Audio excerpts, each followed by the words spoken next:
championship coaches or the coaches is in the top.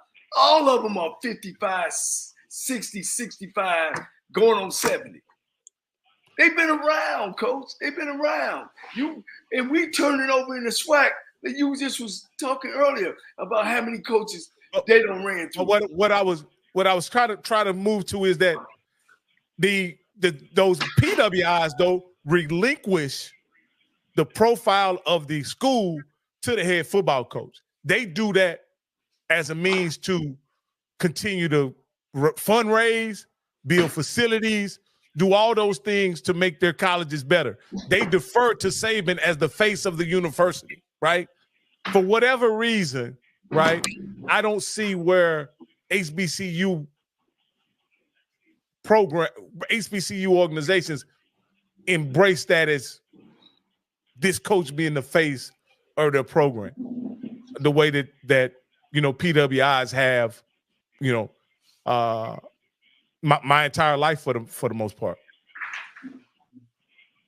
Coach, let me respond to that, and I know you got something on this. Well, see, Rocky, here's the thing. Like I say, I'm a big college football fan, and Coach is going to understand this. Alabama wasn't always like that because they had Stallings, they had Shula, they had the other guy that went to the Orange Bowl. Perkins. They had Perkins. Ray Perkins. They had the guy that they fired Ray Perkins on the 10 in 1 year. Yeah, Franchoni. So you got to understand, I just named 5 coaches just right then and there.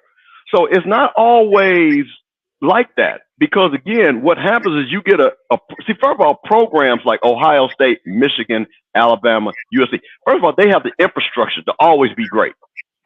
See, that's what we're talking about. They have a set infrastructure that all you need to do is find the right coach, and then it keeps rolling.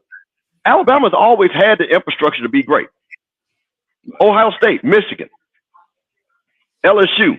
Even that's why people in Florida are like, oh, wait a minute. This is not because we have the infrastructure to be great. Clemson. So when you start talking about these legacy programs, that's what happens. Now, with the HBCUs, when you start talking about our blue blood programs, the Jackson States, the Florida A&Ms, the Grambling, the Southerns, it was the force of will by the men that led those programs, not the infrastructure. Right. Because Eddie Robinson created the infrastructure. W.C. Gordon created the infrastructure. Marino Castle created the infrastructure. Jake Gaither created the infrastructure. Rudy Hubbard created the infrastructure. So that was the difference because the infrastructure was always weak and never, ever put together correctly because we always had to do patchwork, right? Coach knows this. As great as Texas Southern was, it was Coach Cole that had to put the infrastructure together. He had to, teach class. He had to line the field. That doesn't happen at schools that have the infrastructure. So it's the man, the person, that does that. Right. And the difference. So that's the difference. When you get that person, you got to make sure that you cultivate him with the university. You don't push him out the door because he's different. You see what I'm saying? And that's what we have done, and that's what we're getting to. You know what I mean? It ain't that. I always tell you, Rocky, it's only about 25% of coaches that are winners. That's other 75, they're going to fly through the night, coach. It's just like that. Everybody is just not a winner. But when you get one, you need to hold on to them and give them what they want. Simmons is a guy. You know what I mean? Don't play with him. Simmons is a guy but like you said earlier, his goal is to be able to get a job at a Division I major school. And he ain't going to get it, like you said earlier, at Florida A&M. He could win 5 national championships, 10. He ain't going to get one. He going to have to take the same route, assistant job somewhere.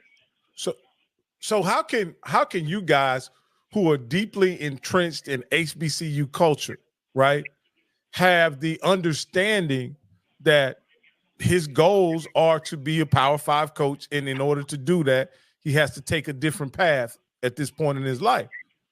Why are some of the HBCU loyalists consider this a move of a sellout or him going to Duke because Whitey's ice is colder? Or how can a running back position be a running back coach be an upgrade from a head coaching job at an HBCU, you know, how does all of those ideas come about when you guys are loyalists and, you know, and you guys, you know, clearly don't have that same opinion? I'm gonna let the bishop answer that because that's a people's thing. Well, here's the thing. So, okay, so here's where the heart leads before the head, right? So you see, we know how great Coach Simmons is. Coach Cole knows how great he is, right? So, and I'm talking face value at first, okay? Because Coach Cole knows the deepness and the thing about it. But if you tell me I have a great coach and the best you can offer him is the running back coach position, and then we talking face value, and then you go do what I do and go look and see who the OC is, and you know my guy has a better resume than this guy who has never even been an OC, okay? So then I get upset to say, you know what, treat my guy fairly. Treat my guy fairly. If you're not going to treat my guy fairly, let us keep my guy. Because if you're not going to give my guy, and this is where the emotion comes in at, right? Because I can look at this guy, and I wanted to see who was the guy that Manny Diaz thought that was a better guy than Coach Simmons. Okay, Rocky, do you understand this guy that's going to be the OC at Duke was a quality control system in just 2021? Yeah. Okay? A quality control system. If you go look at his resume, he wasn't even a real OC at Southern Methodist. Okay? The white man gave him a title just so it could look good on a resume because he was the co-OC. He wasn't even calling the plays. So you're going to tell me as a black, now see, this is where the black man part comes in at. You're going to tell me that my guy who has won championships, my guy who has now done 2 programs and turned them around from a head coaching position can't be your OC? That's what we get upset about. But Coach Cole understands this. But see, now this part with being black and the black tax happens. The only way, unfortunately, Willie's got to go to get to that route, he got to take the lowest step on the rung. While the white boy from Southern Methodist is already on rung 3 and the ladder's already put up for him. Because if I did a blind taste test and I showed you both of their resumes, right? And this is not me. If you looked at both of their resumes, it's not even close who would be the better coach. No, I mean, you know, there's no, and again, I would say this is Manny Diaz hedging his bets. You know, if I just look at it on face value, if I look at a guy who was your quality control coach when you were at Miami, where you got fired from, right? And then he went to SMU to be co-OC, right? And then you bring him back to Duke with you as the OC, and then you hire a guy who is a offensive wizard as the running back coach. You hedging your bets. Well, you know, see, and I'm gonna say this because again, these shows go all on. I'm going to make the disclaimer. This is Steve Campbell talking. Coach Simmons did what's best for his family. Okay, so I want to be clear on that. I support what Coach Simmons because I'm not Coach Simmons. I'm not his wife nor his kids. So my opinion means nothing. I want to really say that really clearly. But my thing is what makes me upset is that I have seen this constantly where a coach that has the qualification that Coach Simmons has gets passed over for this job that he should have gotten. That bothers me. That is the thing that we say. So then let's go to the part where the FAMU people say, well, and again, just looking at it on face value. Well, hell, they coach, if you're only going to be a running backs coach and they're going to pay you $500,000, well, hell, that's light work for us. We'll bring it $200,000 in 2 hours, which is basically what we basically did. To say if it's the money, we'll make sure the money is right because that's usually what happens. Well, you know, they don't pay me enough and whatever. Well, that was never a case. So that was great what we did because I think what FAMU wanted to show was, you know what? If we got somebody that is worth the money, we have the money to pay them. Because this is what this is going to start coming down to. But Bishop, let me say this to you. Why does it take to pay a winning? Simmons been great when he came in. True? Absolutely. Then why wait? At HBCUs is the only place where the head coach don't make more than the president. You knew what you were getting when you got him. He was a championship coach then. So why does it pay? And here's the other thing. You know, let's talk about facts. 95% of athletic directors in the United States are white. At those big schools, the alumni that give big money are white.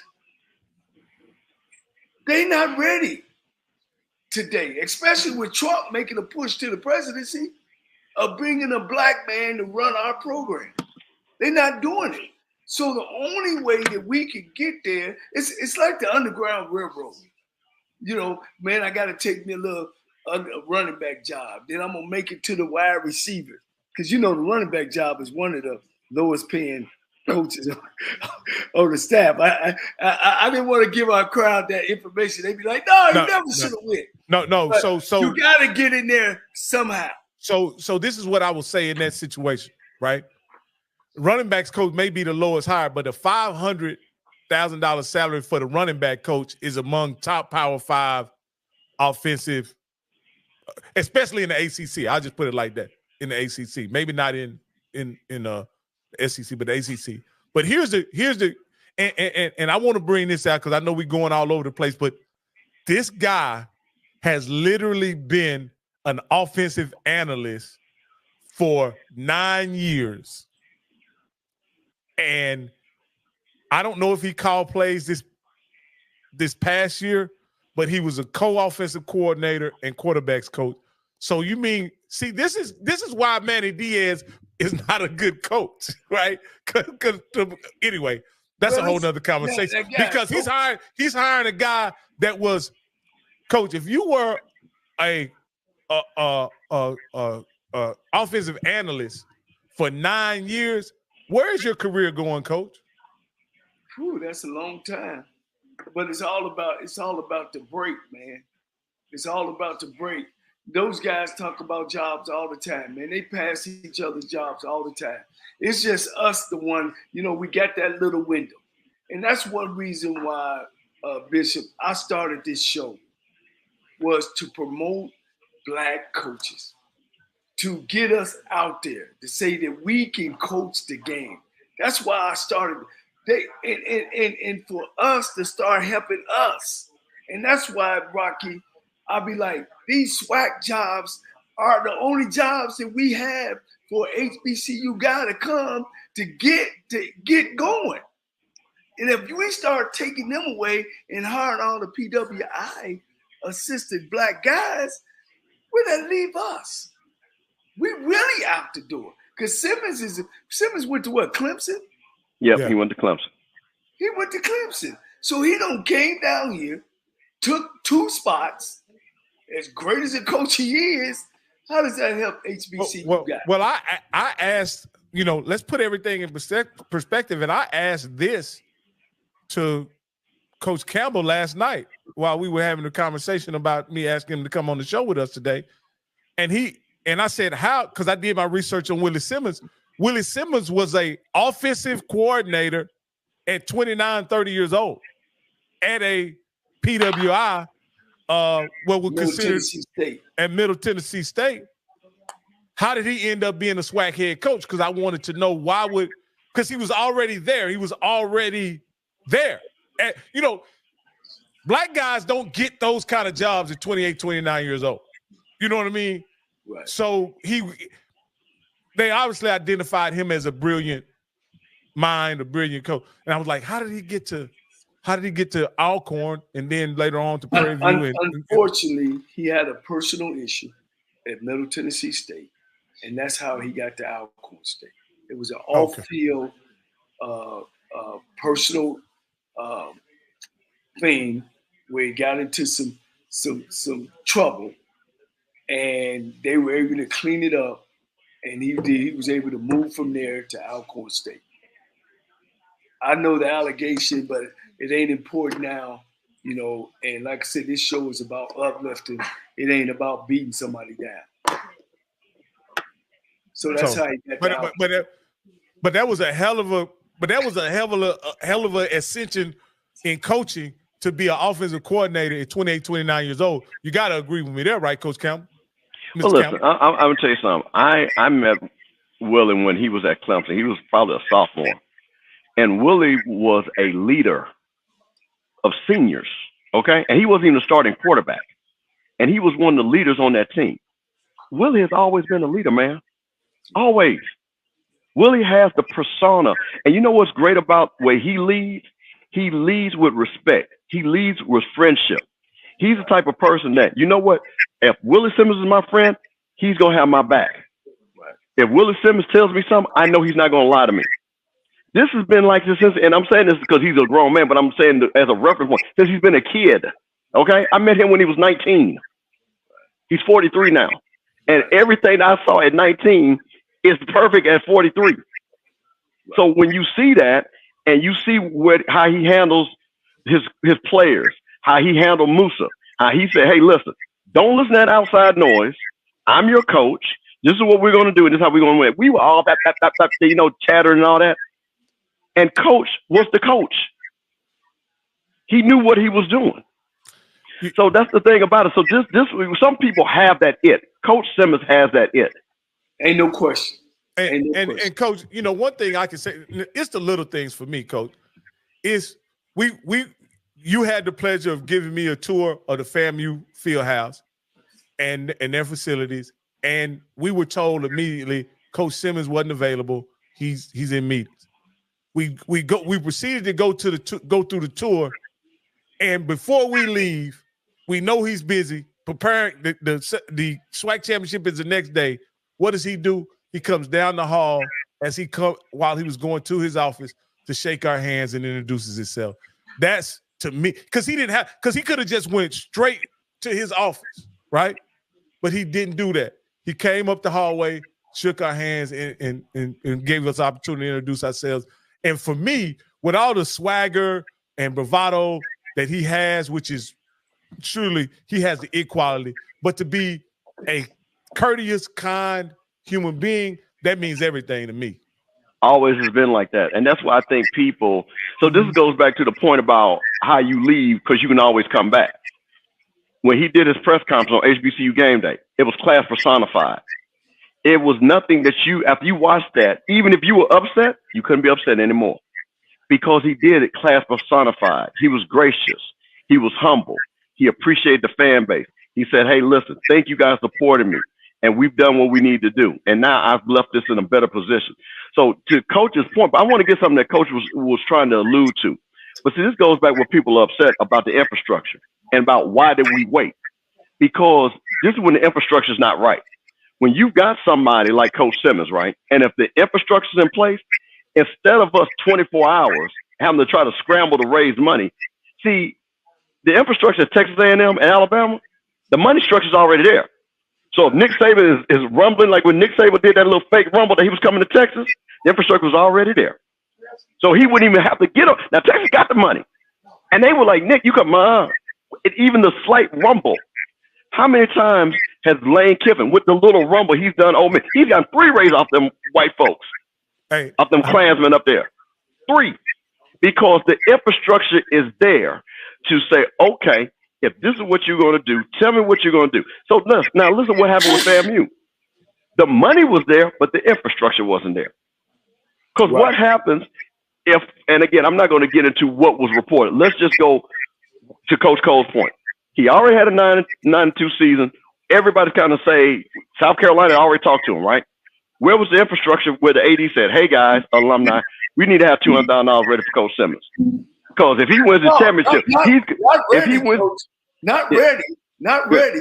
This is what we need to give him. Right. Because we know some people going to come after him. Yeah, they're going to come after him. Be proactive. There you go. But that's part of when infrastructure is put in place. Because if the infrastructure is put in place, the money's already there, the contract's already ready, you lay it out. But Bishop, that's my problem with us. You know, we'll ride that damn horse, man, and he running like a damn gallop. And the day he get on his damn ankle, I'm ready to throw his butt back to the stable. And that's why I was telling you, Rocky, yeah, right now he's 12-1. He's rolling.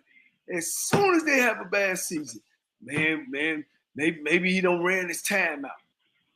Then be the same way, be the same proactive way when he go 12-1. But like you say, Bishop, the infrastructure ain't there. I you know what I think, Bishop? I think that we just don't know how to run programs. Now, because we're tied up into a personal thing. Oh, well, well, it's me, you know, and I don't want to. No, that guy might think he's something. I just think that's. I don't want to say us culturally because I know it happens in PWIs. Is it that you got to have those right people in place, those special people, like you say, Coach, that understands the structure. That as long as Willie Simmons winning, Florida A&M winning, I'm getting raises, enrollment going up, media coming out, ticket sales. Everybody got their Florida A&M shirt on from 1936. They don't know the magnitude. I mean, when I won at Texas Southern, Bishop, can you imagine we ain't had a winning season in 45 years at that time? You had guys back in the 60s digging through they and getting their shirts on, putting their shirts on. But the people in place didn't understand the magnitude. We were moving into a new stadium, Bishop. We were moving to a new stadium. We coming off a championship. Can you imagine? And you get rid of your winning coach? Who does that? Yeah.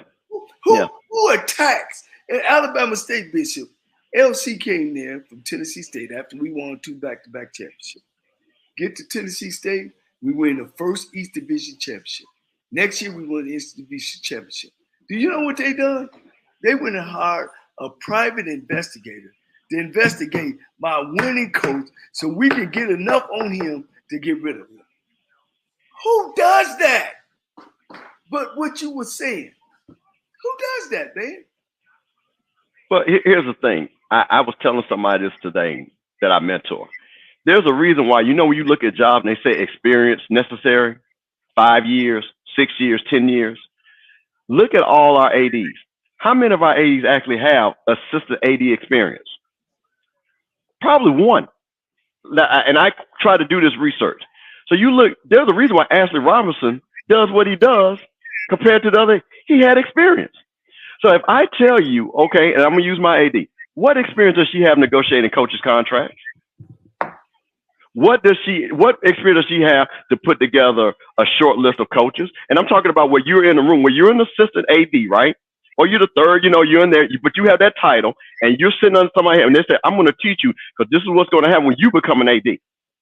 When you go look at these people's background, they don't even have the assistant AD before they become the AD. So if you don't, from compliance officers to ADs. There you go. So if you have never sat in the second or third chair, right, to learn. So when you go look at all these ADs at Georgia, Alabama, you go look at where they come from and go look at their resume. It is a building block where they've been in that second chair, where they understand coaching, hiring, compliance, fundraising. And then you know what the AD does? Okay, I'm going to give you this assignment. So you handle it, come back so you can show me. So then when he goes and gets the job at Alabama, he can say, well, I did this. I raised $100 million. And even though he really didn't, he raised 25 million of it, but he knows the mechanics of it. And this goes back about the infrastructure. So again, if I have an AD, so again, my opinion, if we know that Coach Simmons is hot as fish grease, right? Then you know what? Here's what I'm going to do. Okay, Coach, I want to offer you a contract. Coach, I don't know if I'm going to take it. Well, I already got a short list already ready. So when Coach made that announcement at HBCU game day, you know where he would have been at? Over in my office. And the next announcement is Coach Simmons is handing Coach Campbell the keys to the Ferrari. That's right. Because I've already talked to Coach Campbell the last 2 weeks. And I'm telling Coach Campbell through his agent, hey, is Coach Campbell interested? Well, what you talking about? Just in case. What do you think? This is how this works.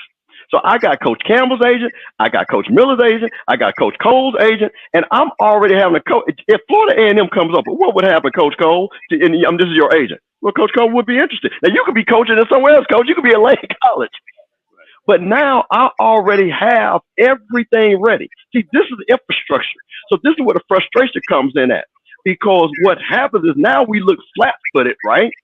And we got money sitting in an account now. Can we do with this money? What can we do with it and everything? And we still don't have a coach. Right. And instead of having Coach Simmons working with you saying, you know what? I'm transitioning. I'm leaving because Coach Simmons loves family. You don't think Coach Simmons not going to help with the transition? Right. Right. So these are some calls. Hey, yeah, we got plenty of calls. But yeah, I'm just I'm just so proud of FAMU people because I really didn't like what happened with the whole Jackson State transition. You know what I mean? And you can blame it on Dion, you can blame it on whoever, but I just think the way it was done on both sides showed a lack of class, right? And so, and for that speaking, I'm just glad that you guys are willing to celebrate Willie as he transitions to his job, his new position, and he's always welcome back, man. And we want him to be successful. I'm saying this, and this is from the Rattler Nation. And if Coach said we want him to be successful, because then what you do is FAMU. You look at yourself and say, okay, you know what? Can we become a la Arkansas State or Troy or Cincinnati, where we can get the hot coach to come in, coach 3 or 4 years, and then they move up? I'll take that, because if they're bringing championships and consistency, then that's not, because that's a different part of how the game is played. I'm not going to say that about my players, because there's a difference about continuity with players. But with coaches, because of the level we are, if we got a good coach, he's going to move up. So my thing is, then let's put the infrastructure in place where every hot coach knows if that FAMU job comes up, I want to have that job. I want that job. Yeah. See, that's where. No, I was just letting you know that we got some callers, and let's start it. Let's start it off. Caller with the last 4 of 5240. You're live on the HBCU Coaches Corner with Coach Cole. I'm back in the truck up. Oh, okay. I can't talk on the phone while I'm bagging up. I'm bagging the truck. Oh, yeah. Come back to me. Be safe, man. All right. He said he's bagging the truck up. Got the truck driver, boy. They got to make sure it's right. Tell that doc up. Hey, 3363. You're live on HBCU Coaches Corner with Coach Cole. Hello, gentlemen. How y'all doing today? We good, man. We good. Who am I speaking with? You are speaking with JB, a.k.a. Carlton Gumbo, causing an off-skip. Okay. I love this topic that you got going on. Yeah, but JB speaking tonight, man. Mr. Gumbo's still on vacation. Okay, before I go any further with this, I want to give FAMU some props for doing this, man. And I say this, of course, I talked to Mr. Campbell an awful lot about the same topic. What I saw from FAMU last week was the first time an HBCU on the FCS level treat athletics through a business purview and not through a social consciousness, like social experiment. One. What we saw a coach who was popular, a coach who was delivering, a coach who was winning at his level, and of course, like as y'all said, if a coach is successful, he's going to get callers. And this is on the FCS level. This is on mid-level, FBS level. This is all levels of college football, basketball, except if you're winning anything, people are going to look at you. Sorry, I got a lot of blowback. Okay, but I'm going to have to say this too, and this is something about us that we're going to have to look in the mirror about as well. The reason I think why a lot of us are kind of upset about this is because there seems to be a mentality that says our coaches can't leave. Our coaches can't go anywhere because they're HBCU coaches, they're our coaches. All FCS programs are stepping stone jobs. I think the one thing that we need to start accepting is the fact that, hey, you know what? This is what college athletics is about today.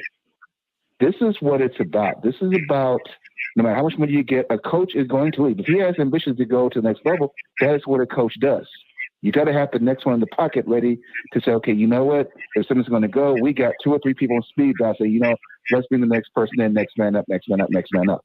But we sometimes do say, okay, well, oh my goodness, as soon as we do something, the white man is going to jump right in. For those folks who may not be paying attention, of course, you guys know this stuff too. Another coach from NDSU won 2 NCAA championships. He's a linebackers coach at USC. His previous predecessor won 3 chips at Kent State as a head coach. You have a coach who actually just balled out of James Madison. He's now at Indiana. They just moved up to FBS, and he went up to another paying job.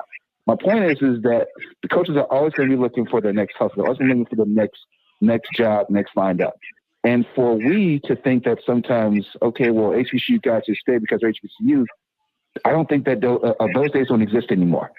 And I think that we have to start looking at things as a business. This is a business that we're in now. This is no longer a cultural experience, folks. This is a business, and our practices have to reflect as much. And also, a damn good idea about the AD training and stuff, too. But once again, are we hiring people because they are competent in what they do, fundraising and everything else? And by the way, I would also suggest we should look at what other FCS programs are doing in terms of fundraising, infrastructure, everything else. And not really focus on P5. No one is P5 infrastructure. Let's see what our peers in our own weight class are doing and see if we could get some of their best practices and see what they do. Yeah, let me jump in there. And you know, you are correct, you know, about athletics is a business, and that's the way we got to treat it. We can't get into emotional that, oh, I want Simmons to stay here. You know what I mean? And here's you got to look at the big picture. The more head coaches or the more HBCU coaches jump from the HBCU SWAC to PWIs, the more opportunities it open up for us of saying, yeah, they do have some great coaches because they recruit our players, Bishop. Rocky, they recruit, you know, our players are actually jumping into the portals in the SWAC and going to major schools. And that's what it's all about. The math, the more the mass that we get and start getting on the next level, the more it opens up to the SWAC coaches and stuff and players getting on the next level. Well, you mentioned something. All get on the same playing field. He mentioned this. And I want to say this, right? Because there's all FCS jobs are stepping stone jobs, right? I will agree, right? We have agreed. But I think there's a particular situation where a HBCU job isn't the same stepping stone, doesn't give a coach the same step up that other FCS jobs give. Really, because at the end of the day, I want to say the coach at Washington was an FCS coach before he went to Indiana, if I'm not mistaken, right? You said really that an HBCU coach what is that? Jump from a head coach to another head coach. The coach at Washington, before he was at Indiana, he wasn't an FCS coach?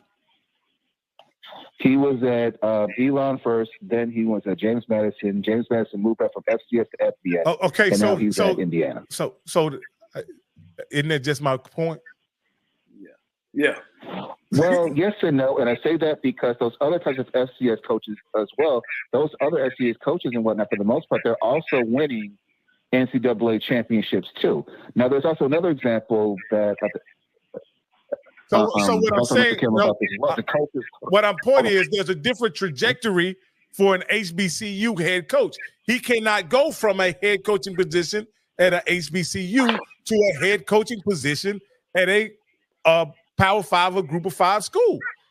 That's not the trajectory. That's not true. It's only 2 coaches that have done that, or 3 coaches that have done that. That's not true. Okay, I can name off the top of my head 5 coaches that went from FCS to Power 5 or Group of 5 jobs. Just in the last year or two. The guy at Kansas did that. You know, he did it. Where's he from? North Dakota State. Where was he from? No. That's Kansas State. Kansas State, North Dakota State. I'm talking Rocky. During this time also, he also had FBS wins. He also had 3 NCAA championships. That's kind of a different kind of a qualification talking about that. I mean, one guy's winning HBCU championship, SWAC championship. Another guy has 3 FCS titles. My only point was the trajectory is different. He didn't have to take a position coach job in order to get an opportunity to become a head coach. That's what my point is. Jim Tressel went from Youngstown State to Ohio State. You know what I mean? There are championships. Okay, my point is the HB 20 of the top jobs don't qualify to play in the playoffs if they are championship caliber teams in their conference. They don't qualify because they have to play either in the Celebration Bowl or in the SWAC championship and then the Celebration Bowl. So they don't qualify for it. And there are drawbacks to doing that. Yeah. So there are drawbacks to doing that, though. I mean, that has nothing to do. That doesn't have anything comes with that, though. So let me ask you this: do you think? Sure. Let's be perfectly honest.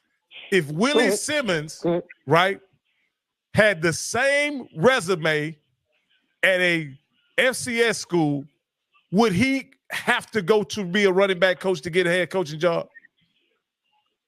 If he had 3 NCAA championships under his resume, he's going to get a head coaching job. That's not what I asked. I said the same resume. The same resume. That is the same resume. No. Chris Cleveland had 3 NCAA championships. That is his resume. Which resume? Name the coach. Name the coach, because we're talking about Celebration Bowl or we're talking about NCAA championships. Which one? Those 2 different things. Okay. Do you know who this coach at Texas State is? G.J. Kinney. Yes, I do know of him. Yes. So how many my next example. How many championships he has before he became an FBS coach? Rocky, he was only there for 1 season, and no. I'm talking about before Rocky, he got the job. Rocky, hear me out. I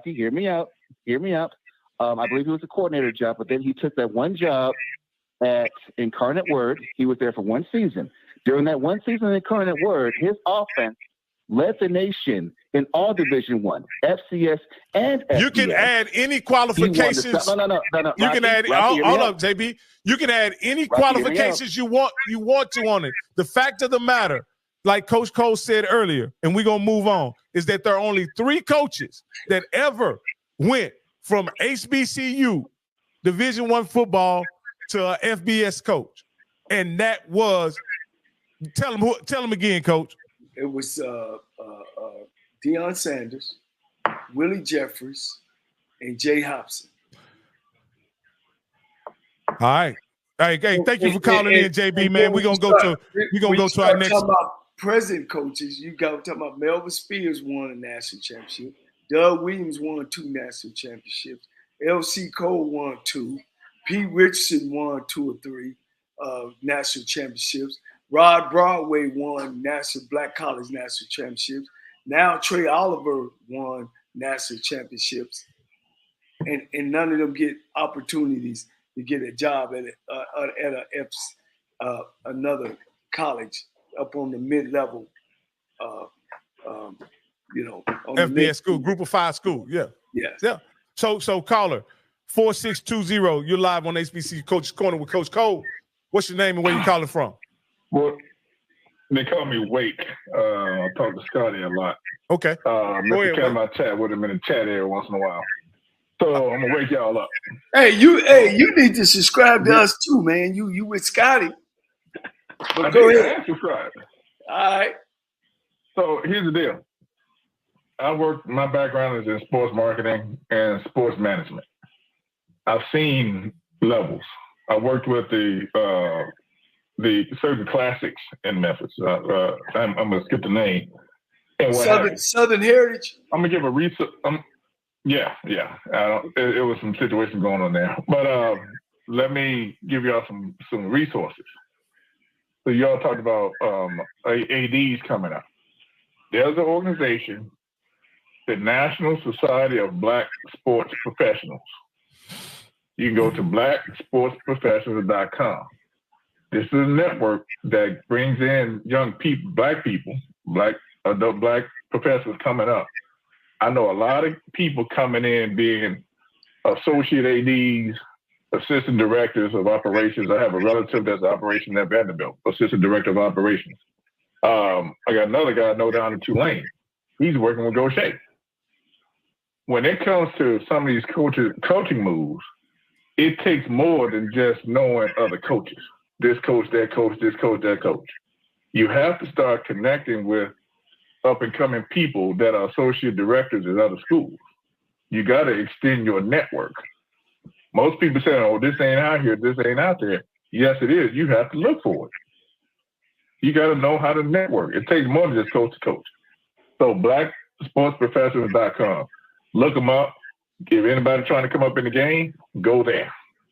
if you go to some of these smaller schools like the MAC or Sunbelt, there's a lot of young black people in those fields that are coming up. Connect with these people, bring them into the HBCU land. Now, when I'm coming from marketing, I'm a marketing guy. Now there's a phrase that I grew up, I always heard that it's not the size of the dog in the fight, it's the size of the fight in the dog. Now, when I bring that to the table, I'm looking at marketing. Rocky, you said this a million times. A lot of people say certain things so many times that they believe that it's true. Believe that it's not possible. Stop saying that it's a defeatist attitude. There's a coach in the HBCU land will not make it to the FBS. You keep saying that. It's possible. The one machine that had Deion make that jump from JSU to Colorado was marketing. There is no infrastructure in sports marketing in these HBCU schools. So his Hall of Fame career, his Hall of Fame career, his 20 years in network broadcasting, they didn't have nothing to do with it. If that was the case, he would have been in Colorado or somewhere a long time ago. I mean, a long time ago. As far as I know, he didn't. He made enough noise. When Colorado saw that impact of all the impact they bring on the Jackson State, all the money he's bringing in, hey, if he can do that for them, he can do that for us, and we give him the resources, he's going to do it bigger. It was all about the marketing machine. The marketing aspect in HBCU land is not there. Now, I played at Jackson State way back in the day. Not too many things have changed. You gotta, in order to get in this game to make those things happen, if you learn the rules, if you get in sports marketing, you expand your network, this whole thing of, coaches from HBCU can't jump the FBS, it will happen if you got the right marketing. If you got the right marketing, you will have the money. Now, you got to learn those things that the boys inside do. Yeah, when you say the right marketing, are you saying the university or are you saying the individual? Because I'm saying $150,000 for a head coach and $200,000, you don't have a lot of money to start spending marketing on yourself. Well, I can't talk to you about the influence of marketing on Deion getting the Colorado job.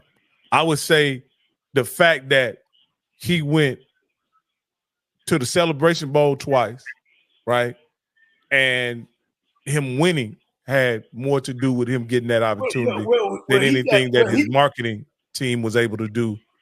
But he got national attention, Rocky. Yeah. Going down the #1 recruit in the country. Yeah.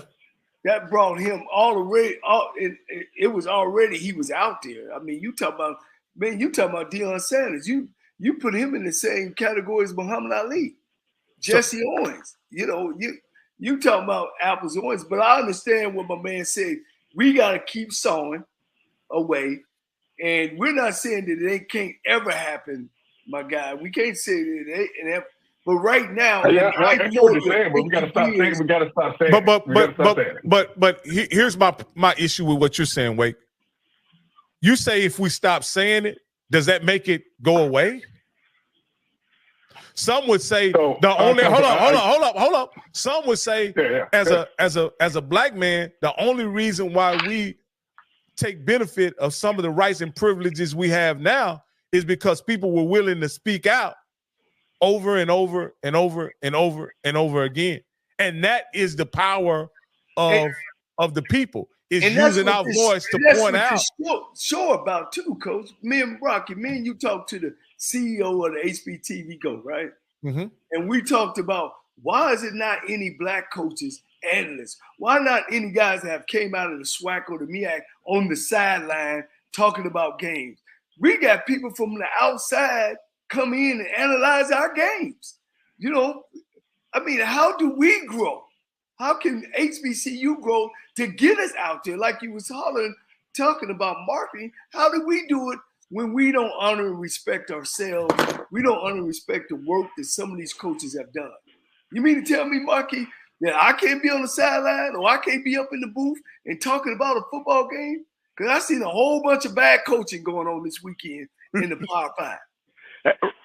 Coach, let me piggyback on this. Let me tell you what, and this goes back about infrastructure, but I'm going to name 3 organizations that do exactly what you're saying. The NFL, with the NFL Network. Yeah. You come in as a boot camp. When you retire, you want to get on there, they have a boot camp for you. And then you start. And then they say, you know what? We'll put you out. And then they go to the teams. You know how the teams have the local shows and things like that? Because they go to the NFL boot camp. The NBA does it better than anybody. And then you know who also does it? To Coach Cole's point, which again is the SEC. Because when those coaches get fired, you know what the SEC says? Mullen, I tell you what, this is what you do. Come on in here. We're going to put you on the SEC network. We're going to have you. And ESPN, since we have a contract with you, we want Mullen to cover our games and speak to it. Yeah. So the infrastructure from the conferences or the organizations. So to Coach Cole's point, what should be happening is our commissioner from the SWAC should be saying, hey, listen, we got Coach Cole out here that's a SWAC legend. We got this coach out here that's a SWAC. I would rather for you guys to have Coach Cole on the sideline, and the money is the money because you got to understand what it is. But he's going to bring a certain gravitas, and then that's how the pipeline starts. That's what I'm talking about. And you see that with the NFL, the NBA, and the SEC. And that is 100% fact.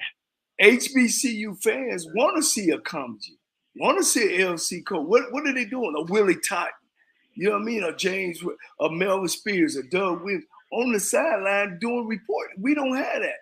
Now, they have done a great job for women. They have done a great job for women on reporting. Shoot, sometimes you sitting up there with 3 women and 1 guy that ain't never put a helmet on. And I cheer for it. Don't get me wrong. But damn, that's what we about on this show is about promoting us. You know, and I get it. Can we go into another caller, Coach? Hey, Rocky, can I give you one example? Can I give you one example? Go ahead. Of what I'm talking about. Go ahead. Real quick. Be brief. So I live near Canton, Ohio, where they got the Black Football College Hall of Fame mixed in with the NFL. I helped out with that. I helped with a documentary out in there. I told Scotty this. I told a whole bunch of people this. Here's an example, going back to FAMU and alumni, whatever, this infrastructure thing. Where here's an area where a lot of people hit me up saying I'm being ignorant, this and that, just because they don't believe it, they don't see it, they think it's true. Here's where a lot of money is missed out at HBCU. And if you've ever been to an NBA game or an NFL game, you will see this. With that Florida Classic, I asked Scotty, I said, hey, is there a program book for that?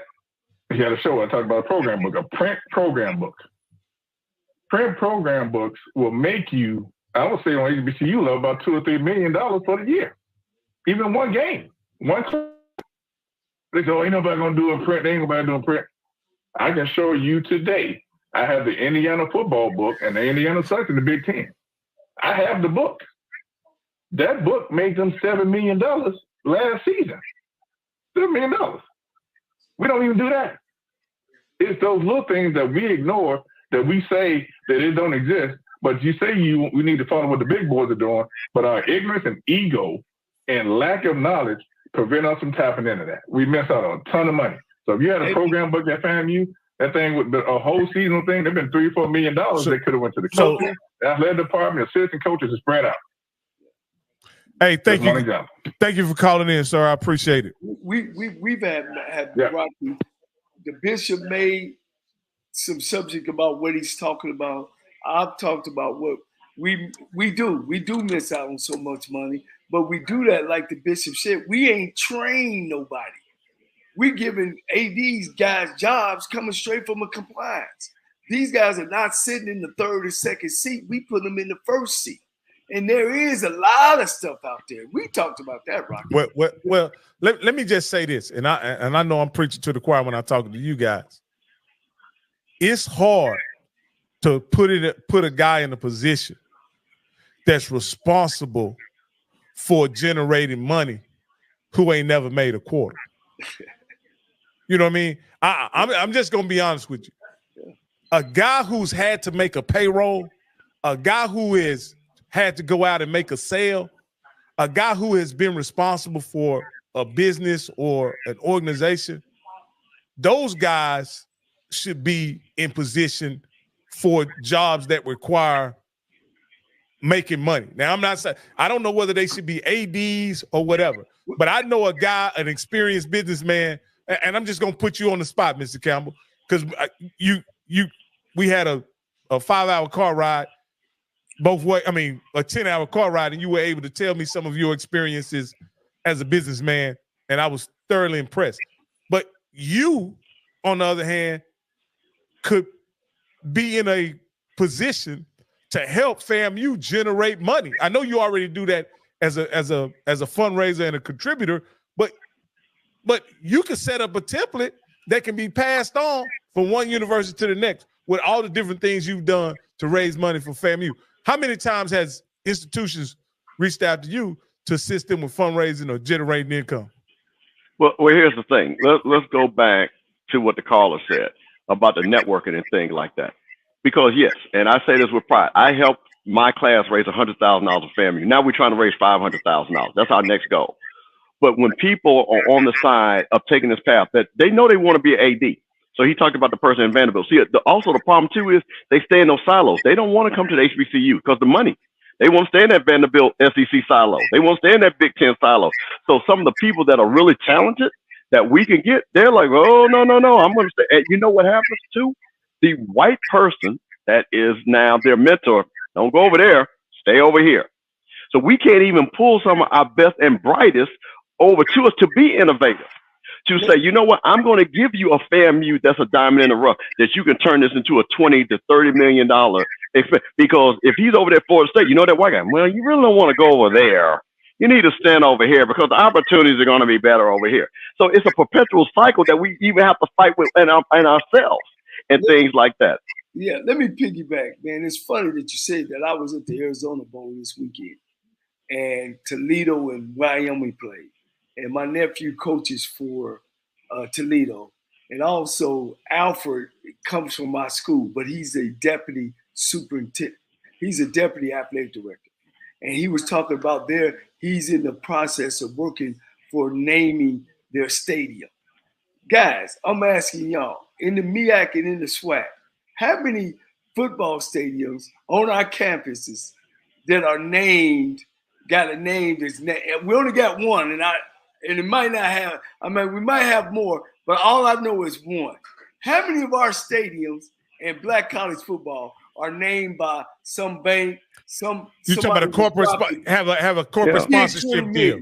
We got one school that's like that I know of. Do you know any of Mr. Boo? What's Florida A&M Stadium named after? Well, there you go. It's named after our greats, but there is no First Florida Bragg Memorial. Yeah. Stadium. This ain't not the money, been dead for 100 years. Yeah. Them days, you got to go out and Florida and them average what, Coach? What y'all average? About 20,000 people. Yeah. 20,000 people. 17,000, 20,000 a game. Yeah. You can't go out and get 10 million for 10 years from some place to put their name up on the stadium. Well, see, this go. Well, okay. But we ain't that smart. Well, see, this goes. Okay, this keeps going back to my point. It's about when I say the resume about experience. If I'm sitting in the second chair and I'm at a school where naming rights, I've seen it done. Guess what? I'm in the room and I'm getting trained to do it. Then, and I come to Florida A&M, I can say, you know what? I did it at Florida State. I was sitting in the room. I know I know who to go talk to. I know how to network with people. I know that you need not only the CEO, but you need the CFO and you need a marketing person all there. Because the CFO and the CEO are the ones that got to say, because this is what I think a lot of people don't understand about sponsorship. As somebody that sponsors, people say, sponsor me. The ROI has to make sense. And if you cannot go to a business and say, give me what you just said, and I'm going to turn $1, then it doesn't do me any good. And if you don't understand it from that very point of a ROI, because I don't want to see nothing about no deck, about, hey, put iWeave on Bragg Stadium. That means I didn't know how many wigs I'm going to sell. What are you going to do for me to sell hair? You're right. As every girl that comes through the stadium, are you going to give them a card with a QR code so I can pay for that big banner that you want there? See, and that's where the disconnect comes in at. And stuff like that. So when I see this and stuff, and this goes back again about the experience.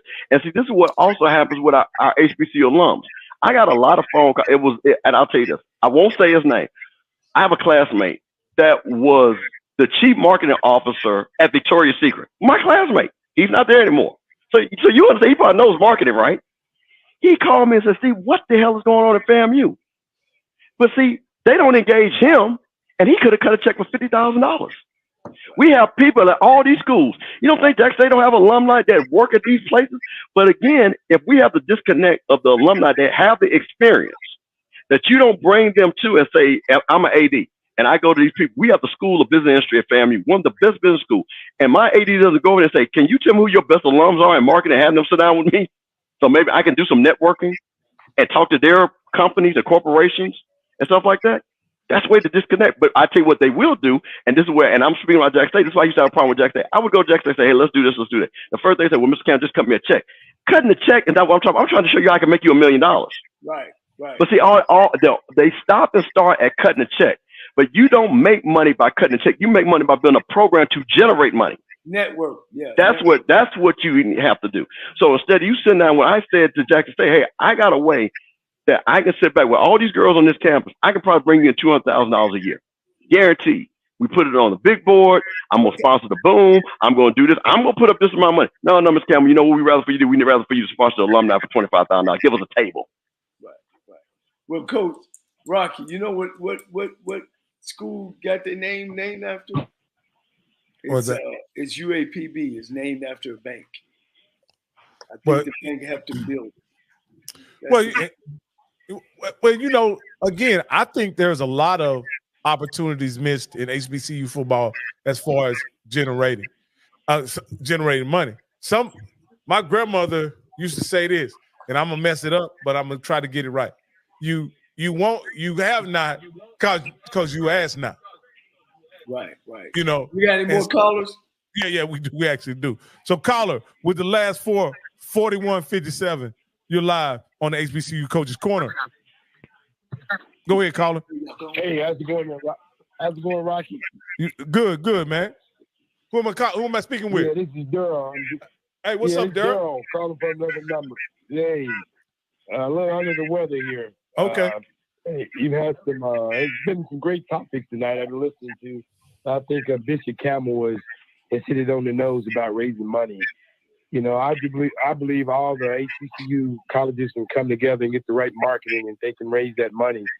But I do believe they also have to get the buy-in from the president that when they start having a winning program, it's okay for that head coach to be the face of the school, because it's going to not only bring in money, but it's going to also improve recruitment. I think that's the big issue when you start talking about advertising, that these HBCUs have got to get around. Yeah. That coach that's winning, it's okay for him to be the face. Hey, Daryl, can you turn down your background, Daryl? Because we can hear it in the. I think that's me, Coach. Okay, how about now? Yeah, you're fine. Go ahead. Is that better? Yeah. Yeah. So what I was saying is, I totally agree with Bishop.